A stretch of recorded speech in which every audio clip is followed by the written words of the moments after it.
VK news देख रहे हैं आप और मैं हूं आपके साथ मयंक गौर। अपनी रील्स, अपनी वीडियोस और अपनी पढ़ाई के अनोखे अंदाज को लेकर चर्चाओं में रहने वाले अवध ओझा सर एक बार फिर से चर्चाओं में हैं। लेकिन इस बार उनकी चर्चा किसी पढ़ाई, किसी टॉपिक को लेकर के नहीं बल्कि राजनीति को लेकर के है। खबर है कि अवध ओझा सर चुनाव लड़ सकते हैं बीजेपी के टिकट पर। जी हां, बीजेपी के टिकट पर अवध ओझा सर के चुनाव लड़ने की अटकलें लगाई जा रही है। और सबसे बड़ी बात यह है कि जिस सीट से वो अटकलें लगाई जा रही है वो सीट है बृजभूषण शरण सिंह की। जी हां, वही बृजभूषण सिंह जो कि खासे विवादों में रहे कुश्ती को लेकर के, क्योंकि कुश्ती संघ की कई महिलाओं ने, कई कुश्ती खिलाड़ियों ने उन पर यौन उत्पीड़न के गंभीर आरोप लगाए, जिसके बाद से ये मामला मेन स्ट्रीम मीडिया की सुर्खियों में रहा। मेन स्ट्रीम मीडिया ने इसे अपनी खबरों में जगह दी, समाचार पत्रों में देखे, चाहे वो देखें टीवी चैनल्स पर, चाहे वो देखें किसी भी यूट्यूब चैनल पर, ये मुद्दा खासा गर्माता रहा, सुर्खियों में रहा। सर्दियों के दौरान जिस तरीके से महिला पहलवान और साथ ही साथ उनके साथ जो पुरुष पहलवान डटे हुए थे,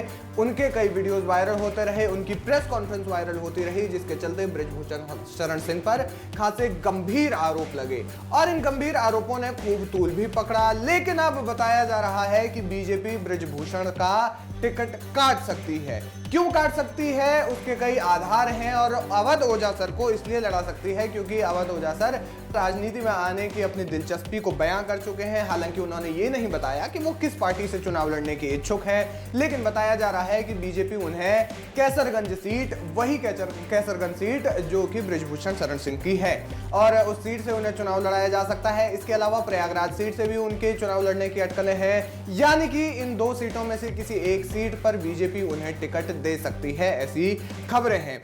अब बृजभूषण शरण सिंह का टिकट कटने की जो खबरें हैं वो इसलिए आ रही हैं क्योंकि बीजेपी की अब तक 2 लिस्ट आ चुकी है और इन 2 लिस्टों में बीजेपी ने तमाम सांसदों का टिकट काटा। इसलिए काटा क्योंकि जो विवादित चेहरे थे, विवादित बयान जिन चेहरों ने दिया, विवादित बयान जिन सांसदों ने दिया, उनके टिकट कटे। चाहे वो साध्वी प्रज्ञा ठाकुर हो, चाहे वो हो दिल्ली से सांसद रमेश बिधूड़ी, जिन्होंने की भरे सदन में बीएसपी सांसद को दानिश अली पर विवादित टिप्पणी कर दी थी। और इसके अलावा कई चेहरों का टिकट कटा, कई सांसदों का टिकट कटा और ऐसे में कयास लगाए जा रहे हैं कि बृजभूषण शरण सिंह का भी टिकट कट सकता है और उनकी जगह पर अवध ओझा सर को टिकट दे सकती है बीजेपी। क्यों दे सकती है अवध ओझा सर को?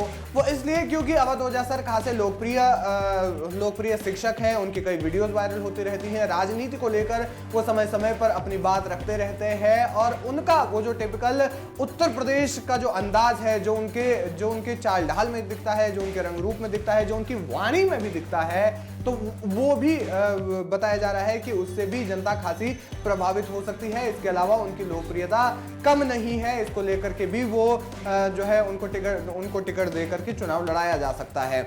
गोंडा से मूल रूप से अवध ओझा सर आते हैं और कैसरगंज सीट से उनके चुनाव लड़ने की उम्मीद है। और प्रयागराज सीट पर अब इसलिए कयास लग रहे हैं क्योंकि प्रयागराज में देश भर से बड़ी संख्या में स्टूडेंट्स जो है पढ़ने के लिए आते हैं। स्टूडेंट्स के बीच में अवध ओझा सर लोकप्रिय है, यानी कि कुल मिलाकर यूथ की नज़र में अवध ओझा सर खासी लोकप्रिय है। युवा जो स्टूडेंट्स हैं, चाहे वो नौकरी पेशा लोग हैं, उनमें अवध ओझा सर खासे लोकप्रिय है और ऐसे में उनकी लोकप्रियता को ध्यान में रखते हुए उन्हें टिकट दिया जा सकता है। दूसरी ओर बृजभूषण शरण सिंह जो है वो खासे विवादित चेहरे इस वक्त बन चुके हैं और ऐसे में बताया जा रहा है कि उनका टिकट कट सकता है, जो कि हमने बीजेपी की पिछली 2 लिस्ट में देखा भी। विवादित चेहरों के, विवादित सांसदों के टिकट काट दिए गए और उनकी जगह पर नए चेहरों को शामिल किया गया। प्रयागराज सीट से इस वक्त रीता बहुगुणा सांसद हैं और बताया जा रहा है कि बीजेपी उनका टिकट काट सकती है। इसके अलावा जो दूसरी सीट है कैसरगंज सीट, वहां से बृजभूषण शरण सिंह का टिकट काट सकती है, यानी कि कुल मिलाकर के अवध ओझा सर के इन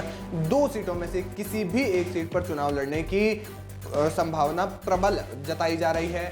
और दूसरी ओर अवध ओझा सर पहले ही राजनीति में आने की अपनी इच्छा को जता चुके हैं और ऐसे में बीजेपी उन पर पासा फेंक सकती है, उन पर दांव खेल सकती है। खैर, अब बीजेपी कब दांव खेलेगी या नहीं, ये तो सोचने वाली बात है, ये देखने वाली बात है, क्योंकि बीजेपी की अभी तक 2 लिस्ट आ चुकी है। इस लिस्ट में कैसरगंज सीट को नहीं छुआ गया है और पहली लिस्ट में जब 195 उम्मीदवारों के नाम की घोषणा की थी, उसके अलावा दूसरी लिस्ट में बीजेपी ने 72 उम्मीदवारों 72 प्रत्याशियों के नामों की घोषणा की।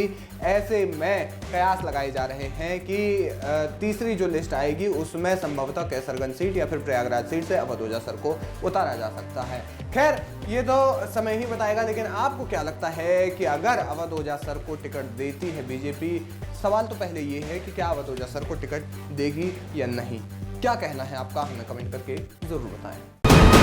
वीके न्यूज, राष्ट्र के नाम।